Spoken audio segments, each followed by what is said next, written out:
Agora, o fisco trouxe, dentro do Convênio 109 de 2024, algumas características importantes sobre valores simbólicos. E o ponto-chave para vocês, quando eu falo sobre valores simbólicos, é que não é só sobre as operações entre filiais, tá? Então, a gente fala sobre remessas, a gente fala sobre operações de industrialização. Em nenhum momento o fisco fala sobre o entendimento de um valor simbólico sobre um documento fiscal. Então, se você já viu um documento fiscal com 1 centavo, R$ 2, R$ 3, ele pode ser questionado, mesmo que seja sucata, por exemplo. Porque dentro dos regulamentos, cada estado, obviamente, vai trabalhar o seu entendimento, mas grande parte dos estados fala sobre essa criação desse preço ser o custo da mercadoria, ser um preço, por exemplo, factível ao mercado, quando a gente fala, por exemplo, sobre sucatas. Então, por isso que eu achei bem interessante o convênio ter trago a cláusula quarta para dentro do texto, para tirar essa ideia de que a gente pode colocar qualquer tipo de valor sobre essas operações. Alternativas de tributação.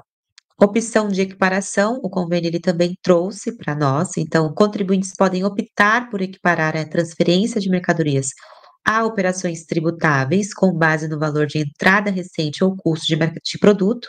Então, por se tratar de uma operação que não tem incidência do ICMS, o convênio ICMS 109 está deixando a opção do contribuinte fazer essa equiparação a uma operação tributada, ou seja, considerando o valor do custo ou o valor da mercadoria e fazendo o débito e, consequentemente, o crédito. Validade da opção. Esta opção ela é anual, ela não pode ser alterada e deve ser registrada adequadamente nos livros fiscais. Então, não pode, como o ICMS deixou claro para nós, o contribuinte hoje fazer a opção no mês de competência, setembro de 2024, ele faz essa opção por equiparação dessas operações saírem com operações tributáveis e no mês de outubro ele mude a opção. Não é negociável, ou seja, a opção é anual.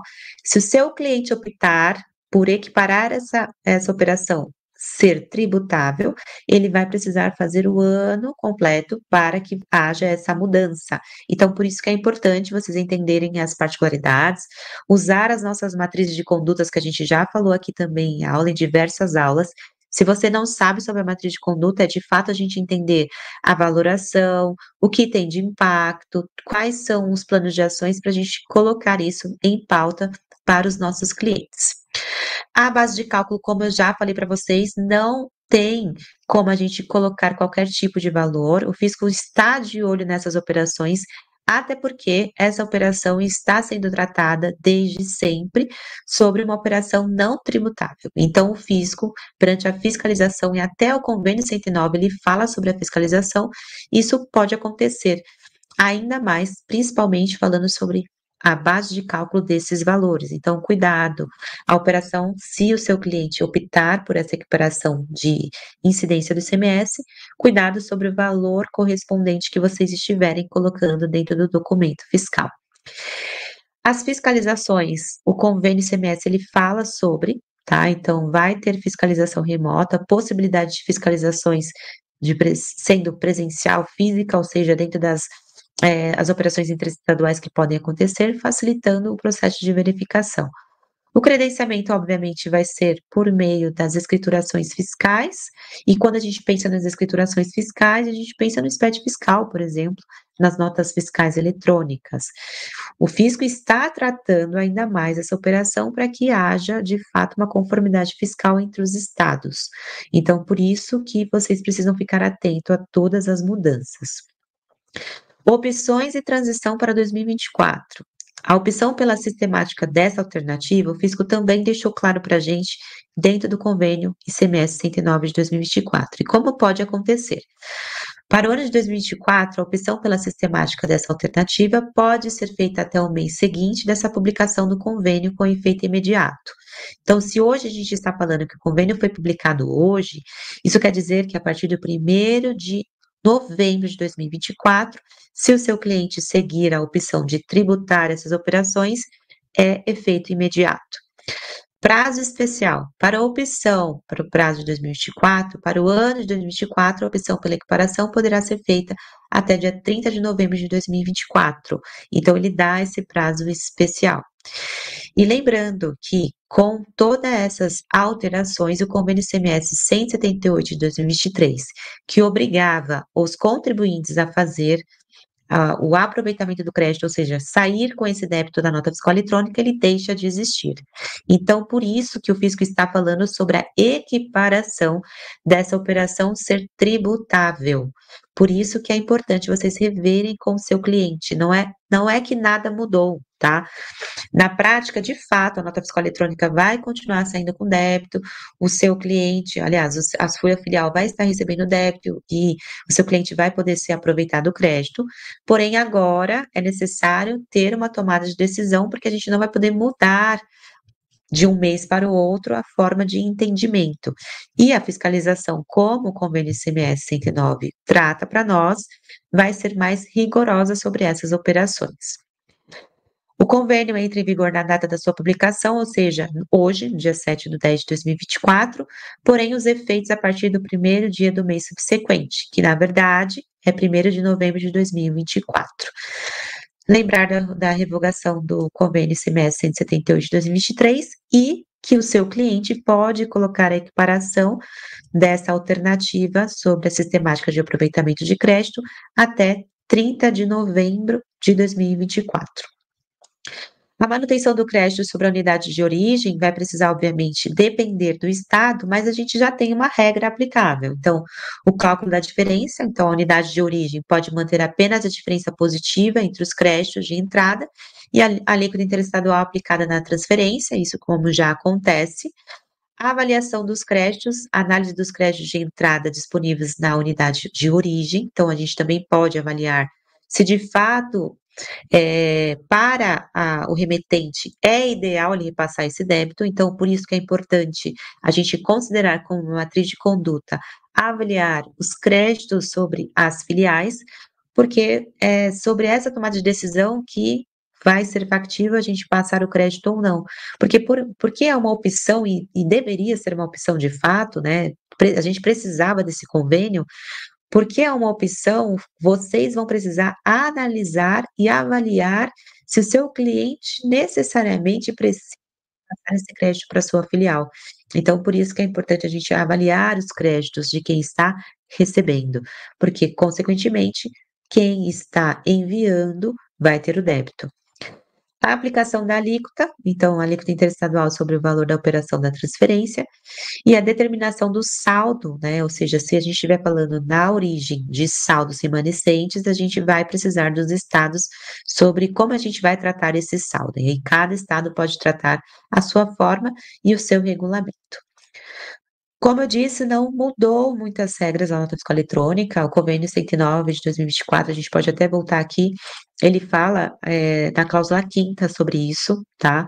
A emissão da nota fiscal eletrônica que se refere à cláusula 3ª observará as regras atinentes à emissão do documento relativo às operações interestaduais, sem prejuízo de aplicação de regras específicas.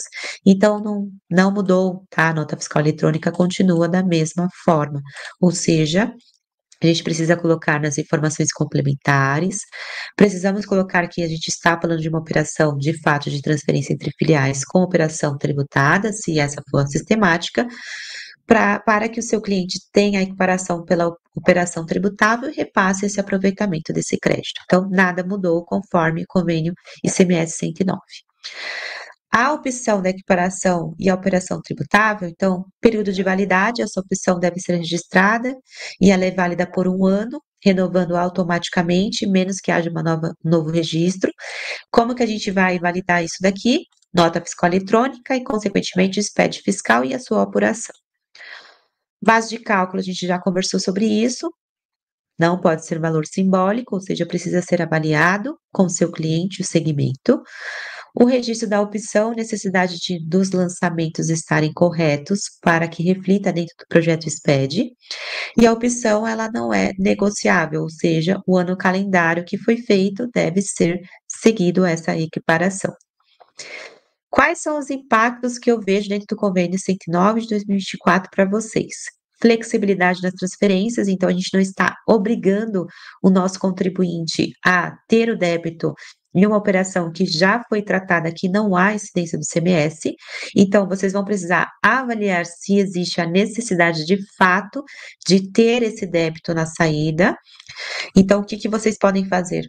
Verificar a filial como que está o aproveitamento de crédito sem a necessidade dessa emissão da matriz, por exemplo, estar saindo com débito. Então, é importante vocês conhecerem a área de negócio, conhecer a apuração de cada filial para entender se vocês seguirão essa regra ou não. As empresas devem estar atentas às novas regras de cálculo do crédito transferido, considerando o valor médio da entrada e o custo da produção, como o convênio ICMS 109 ele fala para a gente, ele trouxe uma cláusula completa, aliás, para falar sobre isso. Então, atenção sobre o cálculo do crédito. As mudanças, obviamente, precisam de uma matriz de conduta, porque a gente está falando de uma atualização, e quando a gente fala sobre uma atualização, a gente tem impacto na companhia. Então, é importante para você, profissional, atuante da área fiscal, entenda que existe essa particularidade, a gente já tem novidade, temos esse convênio, os estados vão precisar trazer isso para dentro dos regulamentos.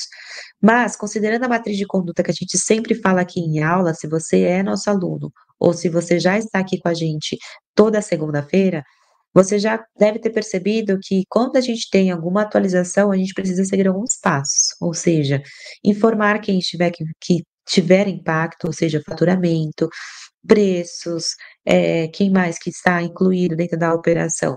A própria escrituração, o próprio recebimento, o faturamento. Então a gente precisa fazer o levantamento dessas pessoas que estão impactadas. Você precisa avaliar as apurações dessas filiais ou matriz para identificar se essa vai ser uma tomada de decisão. Essa tomada de decisão, obviamente, precisa ser feita com o seu contribuinte, até porque a gente tem impacto e não é negociável caso a gente mude de ideia e não queira mais repassar esse aproveitamento de crédito para a sua filial. Então, é importante a gente adaptar os novos procedimentos, revisar os processos, treinar a equipe, atualizar sistemas operacionais e monitoramento contínuo. Então, sempre que a gente trabalhar uma atualização, eu vou sempre bater para vocês na matriz de conduta, ou seja, avaliar os processos que hoje a gente já tem, para que vocês coloquem em pauta essa atualização com as novas regras do ICMS, se o seu cliente optar por transferir esse crédito, treinar quem tiver que treinar, ou seja, faturamento, escrituração, o pessoal de compras, o pessoal de recebimento, quem estiver de fato envolvido, não é só a área fiscal, mas todo o processo sobre a área de negócio do seu cliente. Vamos ter alterações nos sistemas operacionais, se o seu cliente optar agora por repassar esse crédito, porque como a gente tinha a Lei Complementar 204, muitos contribuintes deixaram de fazer essas notas fiscais com os débitos. Então isso tem interferência sim nas atualizações de parâmetros dos sistemas. E o monitoramento contínuo para a gente seguir a conformidade fiscal.